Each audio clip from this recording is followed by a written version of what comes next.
Let us now explore the quick access buttons that are displayed on the toolbar.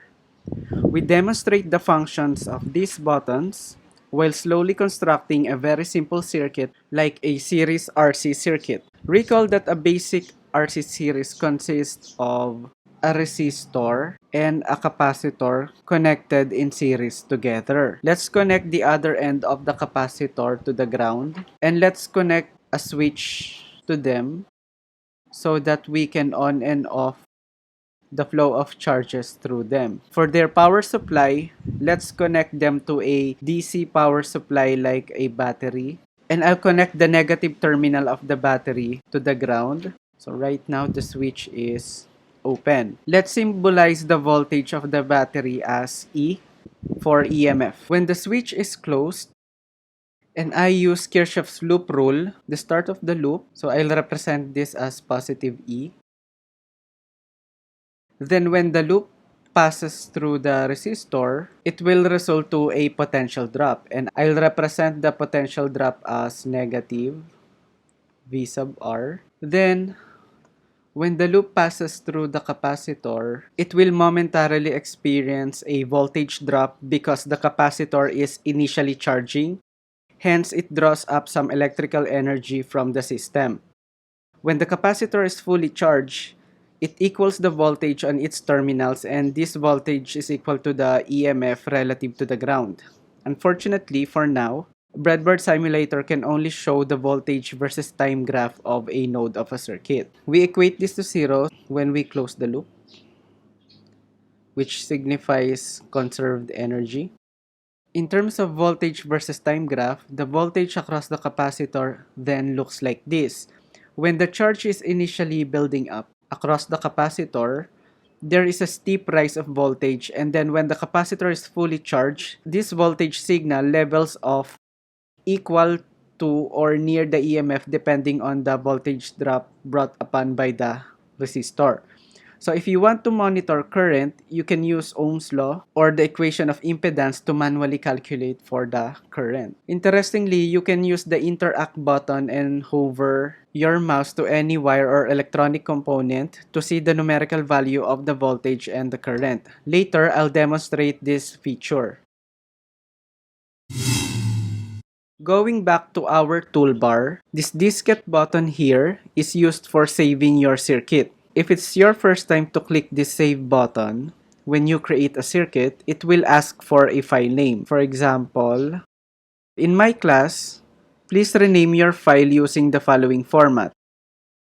You could write course number or subject, then underscore section, underscore the lab activity number, and underscore group number if it is a group output, or if it is not a group output, please use course number or subject underscore section underscore lab number or laboratory activity number underscore surname underscore name dot bbrd.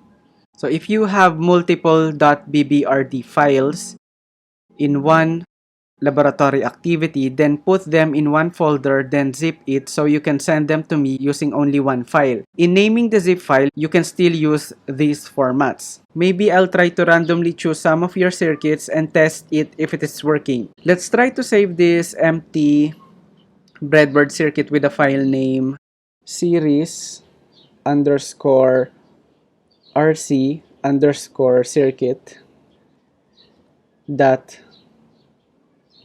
bbrd. For now, I'll put some random changes on this empty breadboard.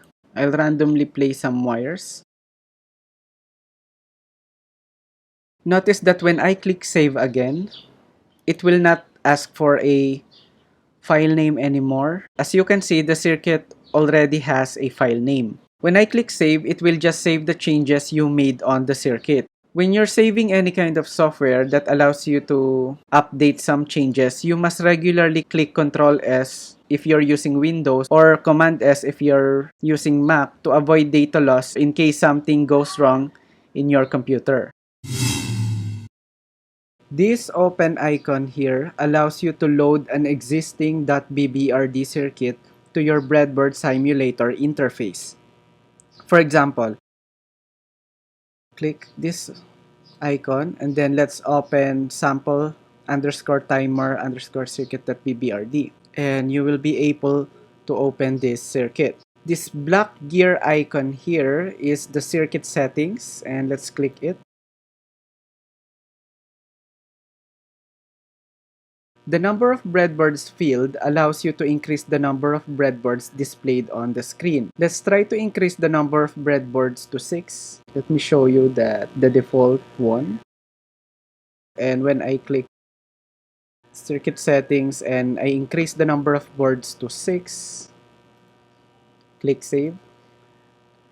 Now I have 6 breadboards. Or let's just try 2. Save. I have 2 breadboards.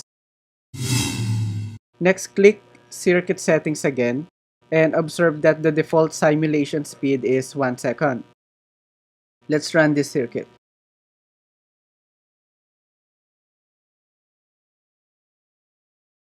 Remember this simulation speed?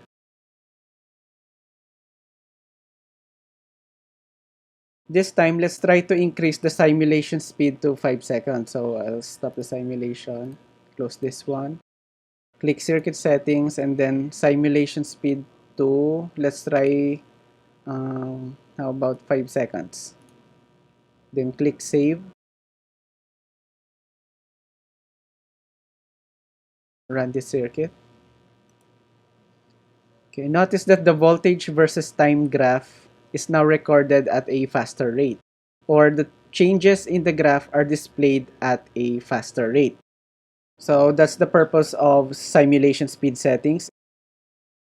If you want to vary how the simulation records the voltage response per unit time, then you just have to adjust the simulation speed. So I'll stop it now.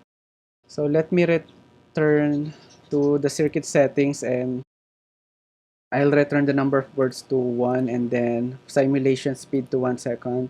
And let's then focus on this positive rail voltage and negative rail voltage settings. The positive rail voltage has a default value of positive 5 volts, while the negative rail voltage has a default value of negative 5 volts. Now, the positive rail voltage is the voltage value that you can access on these holes that are marked with red lines. Notice that the red lines do not necessarily overlap with the holes so that we can still see the holes. You can access the positive 5 volts from this positive rail voltage obviously by connecting a component like this resistor or this connecting wires. And the negative rail voltage is the voltage value that you can access on these holes that are marked with blue line. Similarly, you can access them by connecting a component or connecting a wire to these holes. However, when it comes to these holes that are marked with black line, these holes contain 0 volts and this value is fixed or cannot be changed. So sometimes this is the go-to region when you want to connect a pin or a wire to the ground. In the graph view window, the maximum voltage that we can record from the circuit is 5 volts, though the voltage per division is just 2 volts. That's why we cannot clearly see the 5 volts here. So I'll stop this for now. I will just add another breadboard here, so I will not mess around with this circuit. So click settings. I'll increase the number of breadboards to 2, then click save. So click this component icon so that you can select a component from this components panel and place that component over the breadboard.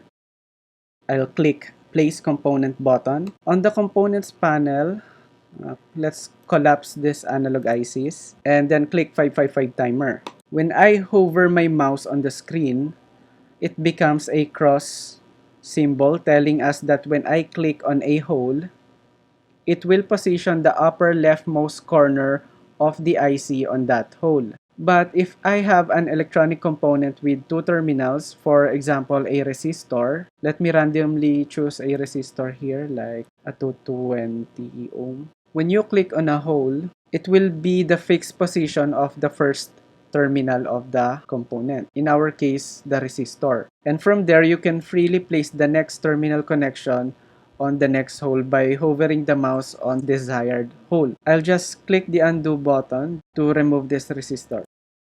So if we try to zoom in, pin 1 is supposed to be connected to the ground, and pin 2 is the trigger, pin 3 is the output pin, pin 4 is the reset pin 5 is the control voltage, pin 6 is the threshold, pin 7 is the discharge pin, and pin 8 is the voltage supply pin. We will connect pin 8 to the positive rail voltage of the breadboard and pin 1 to the negative rail of the breadboard. So to connect the components to the hole of the breadboard, you click this place wire button, symbolized by this black pencil icon. Wires have two ends. Your first click on a hole would be the first end of the wire, for example, this one. The next click, you can hover your mouse to your desired hole, and then you can click the second end of the wire to that hole. Pin 8 is now connected to the positive rail of the breadboard. For pin 1, let's connect it to the ground. Similarly, your first click on a hole would be the first end of the wire, and then the next click would be the second end of the wire.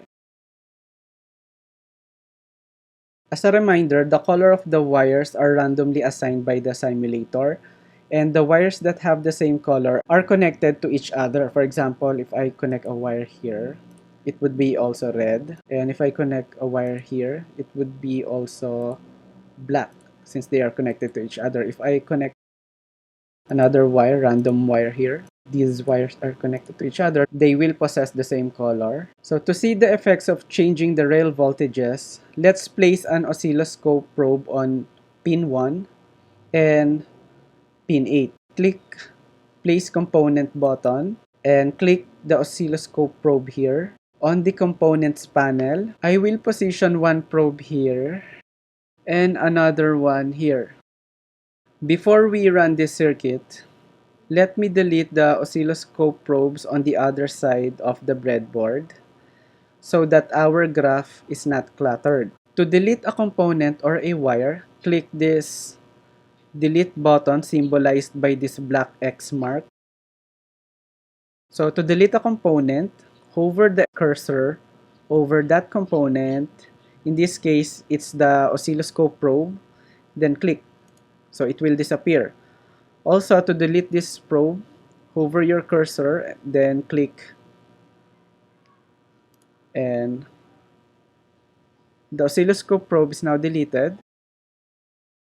Let's return to this demonstration and run the simulation.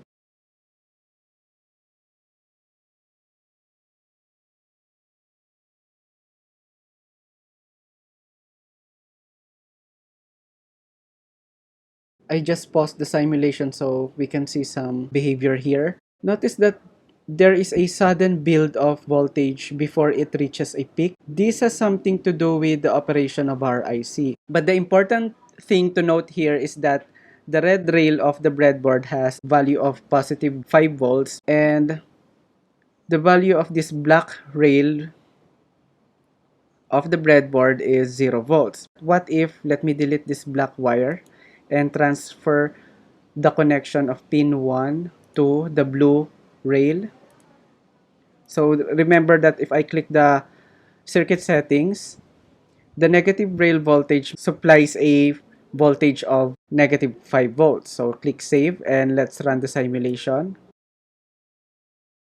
Let me pause the simulation.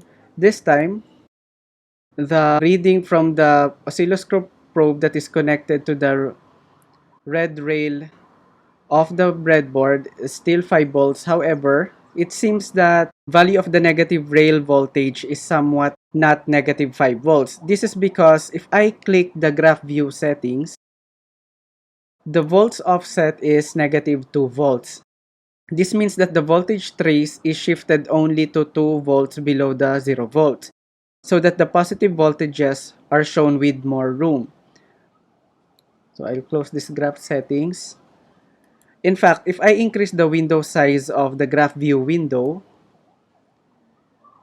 we can see that we have a correct negative rail voltage, which is, sige, let me continue running until it passes through this axis. Okay, I'll click stop. Notice that we have a correct negative rail voltage, which is negative 5 volts. Going back to our circuit settings, let's change the positive rail voltage to positive 3.5 volts, and then the negative rail voltage to negative 1 volt. Run the simulation, and the positive terminal has now a value of positive 3.5 volts, while the negative rail terminal has now a value of negative 1.0 volt. Let me return the default values of the positive and negative breadboard rail voltages, which are positive 5 and negative 5 volts respectively. We are now done with the circuit settings. This return arrow icon here is the undo button, and it allows you to revert from previous changes you have made on the circuit. If you haven't made any changes on this circuit, this undo button here will be disabled. However, if I introduce some changes on my circuit, for example, if I randomly place some wires here, and I want to return to the previous state of my circuit, I just click the undo button. On the other hand, if I want to reapply my changes, I'll just click this forward arrow icon here and see the changes reflect on my circuit. In other words, this is the redo button. Now, these magnifying glasses icons here on the toolbar are the zoom in and zoom out buttons. I already used this when I changed the magnification of the screen a while ago. So, for example, let me expand this window. So if I click zoom in, I'm literally zooming in the breadboard, and zoom out, I'm able to increase the magnification of the simulator window. This arrow icon here is the select button, and it has a lot of functions. So if you are not sure what to do next, you must always click this button because this should be the default state of your mouse icon. The first function of the select button is that it allows you to reposition a component by clicking it and dragging it. For example, let me return to this and zoom it.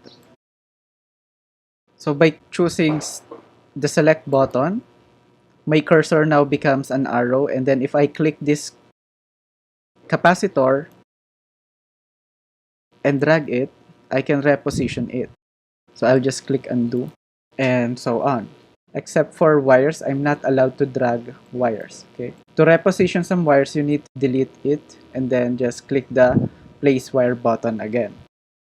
The second function of the select button is to rotate a component where the rotation axis is its upper leftmost corner. For example, I'll right click on this capacitor and click rotate, and then I'll right click on it, then rotate, right click, then rotate, right click, then rotate, something like that.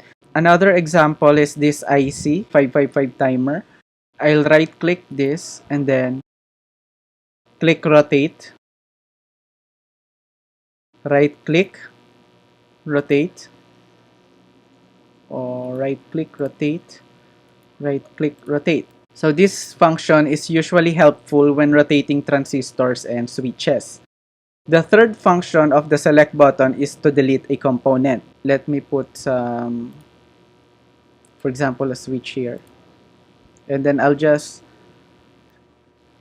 click the select button, and then while the select button is enabled, I'll right click on this switch and then delete.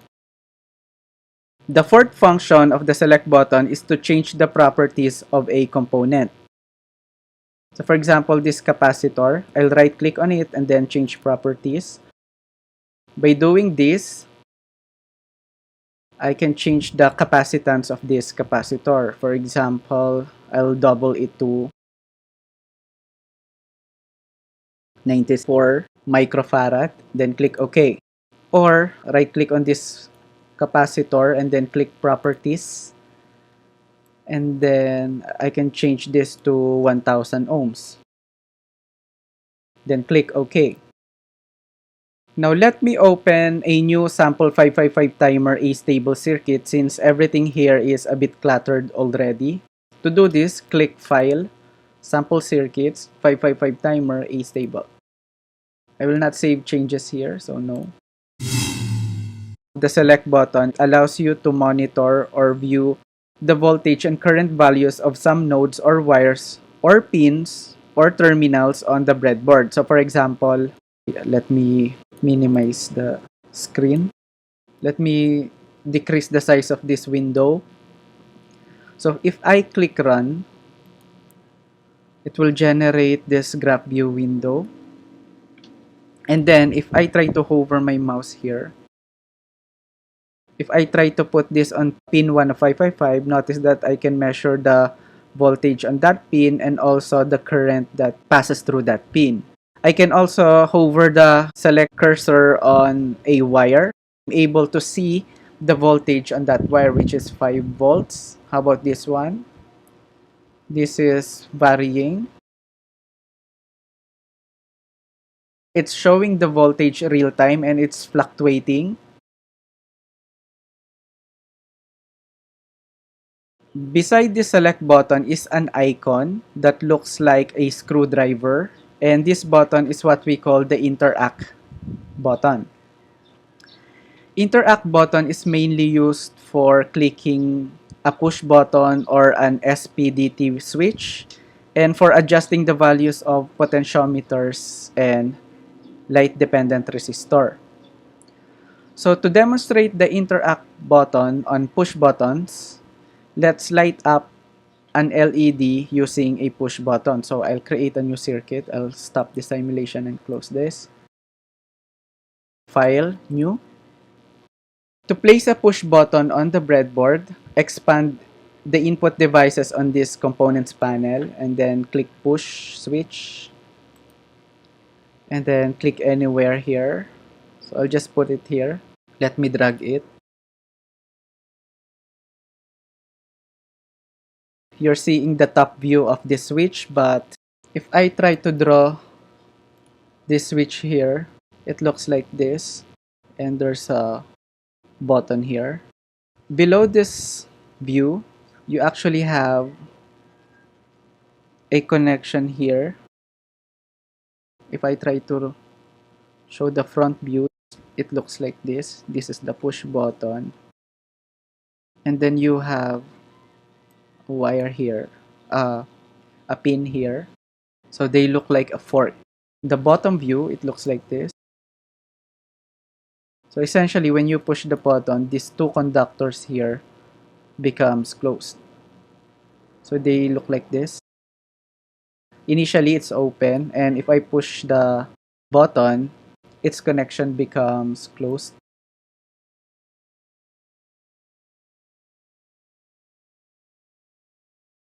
So let me also put an LED or light emitting diode.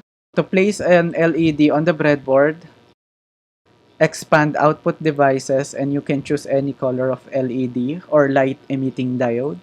So for example, let's choose red. So notice that it looks like, let me zoom it. It looks like a circle with a straight edge. If you look at a physical LED, it has a bulb and it has two pins. One is the anode pin where you connect the positive terminal of a voltage supply and the cathode pin where you connect the negative terminal of a voltage supply. In the breadboard simulator, it looks like a circle with a straight edge on the right side. If I try to draw it here, it looks like this, a circle then a straight edge. So when you have that diagram, below it is the anode, and the other pin, the cathode pin, is closer to the straight edge of this circuit diagram. So I'll now place some wires. In order to push the button, I'll just click the interact button. This time, I can now push this push button. And when I click that, notice the voltage becomes around 2 volts, I think. And the LED lights up. If I stop pushing the button, I'll release the left mouse click. Notice that the voltage level drops on the LED and the LED is turned off, meaning to say the circuit connection is open. To demonstrate the interact button on SPDT switches, let's try switching the light of two LEDs. So first, let me place an SPDT switch from the components panel.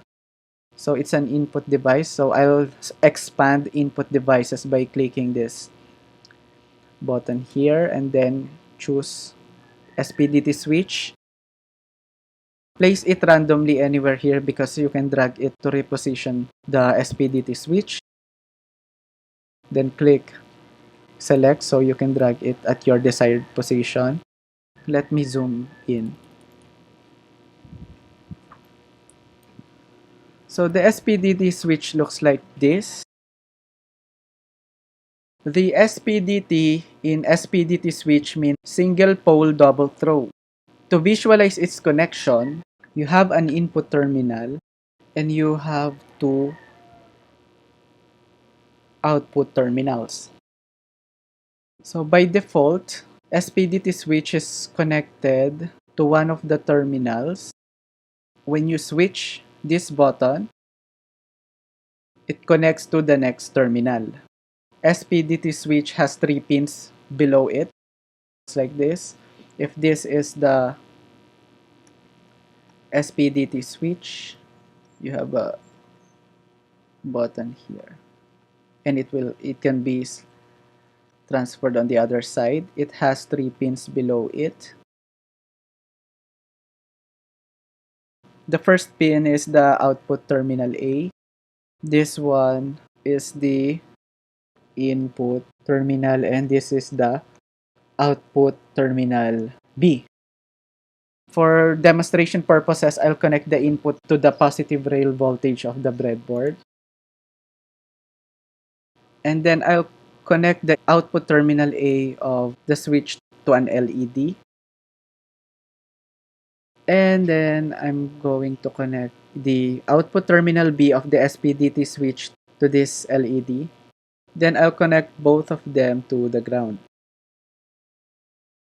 I did not place any oscilloscope probe, so when I click run, the graph view window will not show up. Okay, so click run. Notice that by default, the switch is close to its output terminal A. And when I click the interact button to change the state of this switch, I'll use the mouse left click while hovering over this SPDT switch. Click. And now the blue LED lights up and this red LED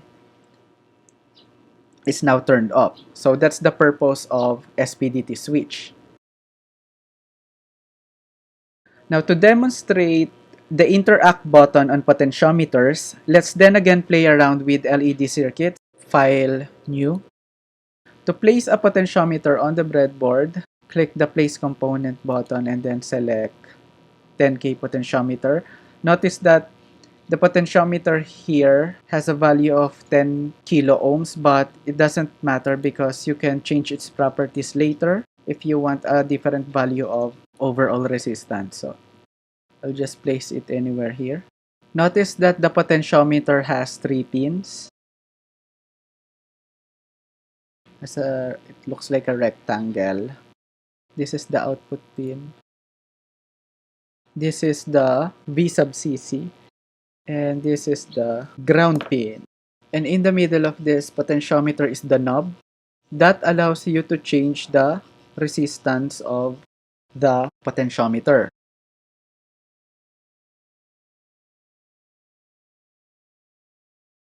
So first, I'll connect this pin to the power supply.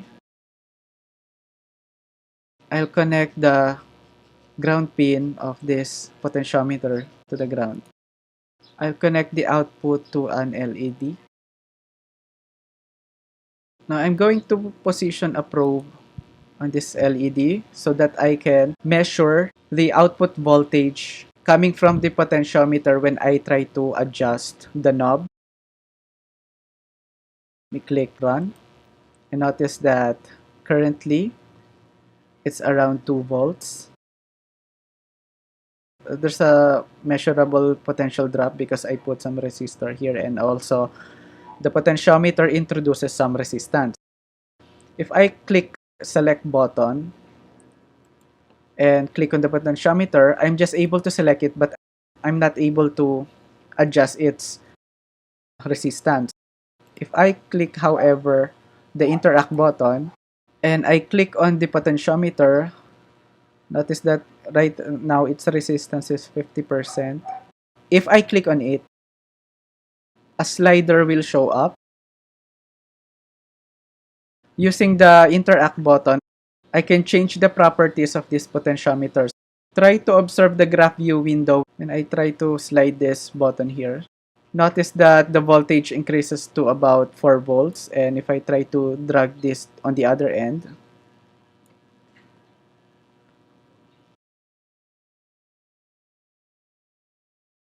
the resistance increases to the point that no current is flowing on the LED. That's why it's turned off. But if I try to slowly decrease the resistance, notice that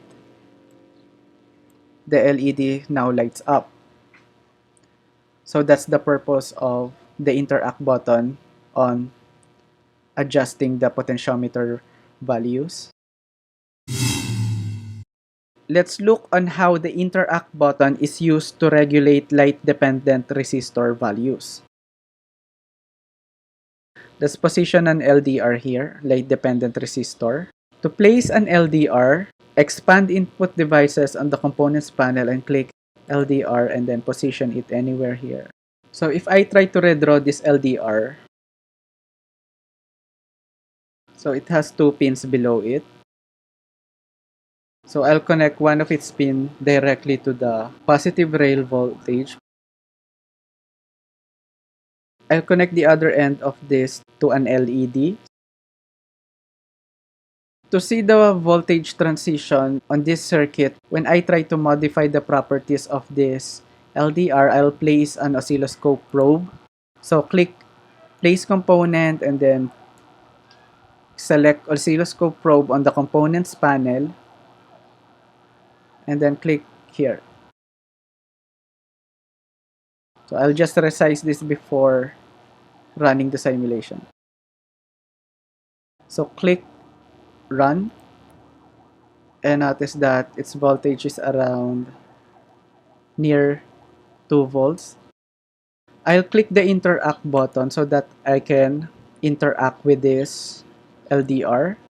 And when I hover it, it has a value of 1.69 volts and 250 lux. Lux is light intensity per unit area. So if I click on this LDR using this interact button, a slider will show up.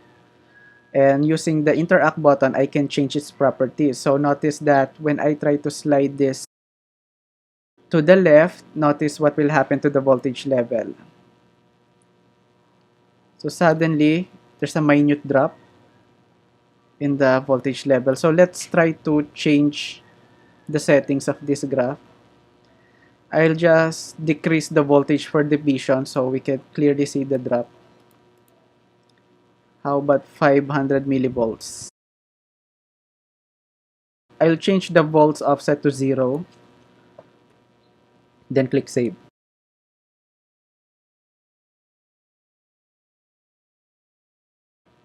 Currently, the voltage is 1.5 volts. Let me change the offset to negative 2 volts so that we have more room for viewing positive voltages. I drag this slider here to the right. Notice that there is a jump in the voltage level. So again, interact button is used to interact with some of the electronic components. I've used the interact button to change the properties of this LDR.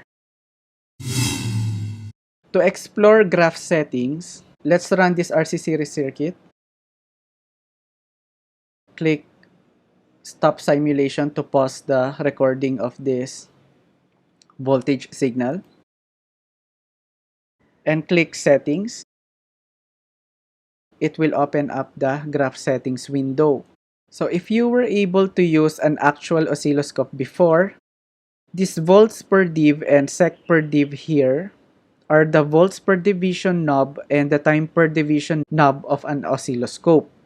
But for first timers, this just simply adjusts the x and y axis of the voltage versus time graph of this window. Let's play around first with volts per div. Currently, it's 2 volts. But how about if we change it to 10 volts? Then click save and then run. Notice that the plot is now compressed because our y-axis is now divided for every 10 volts. How about if we change it to 1 volt? So click settings and then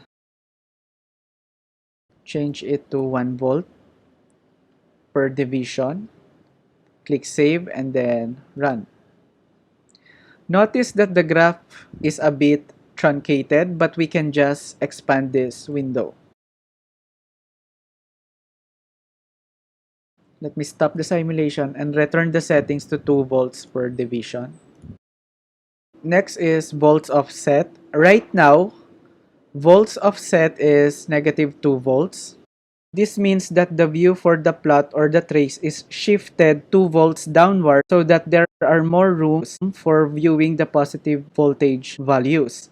If I try to change the window size of the graph view window, it always leaves space for viewing negative 2 volts values even if there's no plot in that region. See that? It leaves that space 0 to negative 2 volts even if there's no plot there. But what if we change the volts offset to 0 volts? Click save. Notice that the graph shifts in such a way we can see equal amounts of positive y-axis and negative y-axis regardless of what happens to the plot or trace. To give more room in the positive y-axis, I'll return the voltage offset to negative 2 volts. So click settings and then negative 2. Click settings again and finally, sec per div is the time per division that the voltage signal is displayed on the graph view window. Right now, sec per div is equal to 1 second. So let's see the behavior of the plot with this value. I click save and then run. I want you to remember this simulation speed. So I'll stop the simulation and then click settings again. What if we decrease this time per division to 200 millisecond? So click save and then click run. So notice that the simulation speed becomes faster.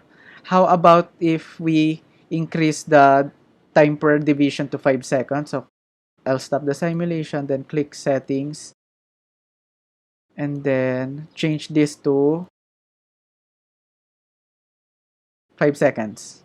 Click save, and then click run. Notice that the movement of the plot is displayed at a slower rate. The time per division of this plot is connected to the simulation speed because the time units on the x-axis is fixed or not moving. Hence, The voltage signal is represented by a moving plot along the time axis. You modify sec per div or the time per division if you want your voltage signal to be displayed at a faster rate or a slower rate. Don't forget to like this video, subscribe to my YouTube channel, and hit the notification bell button for awesome updates. Thank you for watching!